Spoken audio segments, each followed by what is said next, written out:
పాలమ్మి, పూలమ్మి, కష్టపడి, బోర్‌వెల్ పెట్టి, చిట్టీలు నడిపించి, బళ్ళు పెట్టి, కాలేజీలు పెట్టి, కోట్లు సంపాదించిన మల్లారెడ్డి సార్ మీద భూ కబ్జా కేసు పెట్టిర్రు మేడ్చల్ జిల్లా షామీర్పేట మండలం కేశవాపురం ఊరోళ్ళు. ఎస్సీ ఎస్టీలకు అప్పట్లో గవర్నమెంట్ ఇచ్చిన భూమిని మల్లన్న ఆయన అనుచరులతోటి కలిసి రాత్రికి రాత్రి వాళ్ళ పేరు మీద పట్టా చేపించుకున్నాడని ఊరోళ్ళు నిన్న పోలీస్ స్టేషన్లో ఫిర్యాదు అయ్యారు గట్టిగా. పోలీసు వాళ్ళు ఎస్సీ ఎస్టీ కేసు రాసిరు మల్లన్న మీద. మరి అప్పుడెప్పుడో కబ్జా చేస్తే ఇప్పుడు ఎందుకు కేసు పెట్టిరంటే ప్రభుత్వం మారింది కదా. అప్పుడంటే అధికార పార్టీ లీడరు, ఇప్పుడు ప్రతిపక్షం లీడరు. అప్పుడున్నంత పవర్ ఇప్పుడు ఉండదు కదా.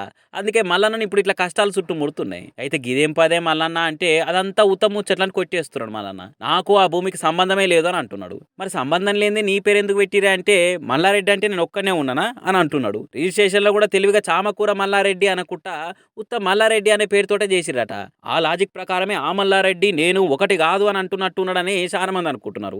కోటిని తెలుసుకుంటా అని చెప్తున్నాడు. 700 ఎకరాల ఆసామి మల్లన్న. ఈ ఎస్సీ ఎస్టీల 40 ఎకరాలు ఏం చేసుకుంటాడు తీరి. నిజంగానే మల్లన్నకు భూమి అంటే బాగా ఇష్టమని ఇట్లా పుకార్లు పుట్టిస్తున్నారు అనుకుంటున్నారట మల్లన్న ఫ్యాన్స్.